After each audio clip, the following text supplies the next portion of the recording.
Okay guys, I'm back. I think this is part 7.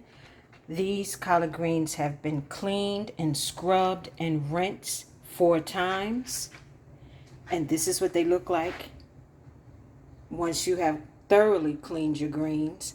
You will see some stems because I wasn't able to get all of them. I basically got the really large pieces. But remember guys, I used 3 32-ounce bags of collard greens from Walmart to get this much. I don't think I'm going to need this much, so I'm probably going to freeze half.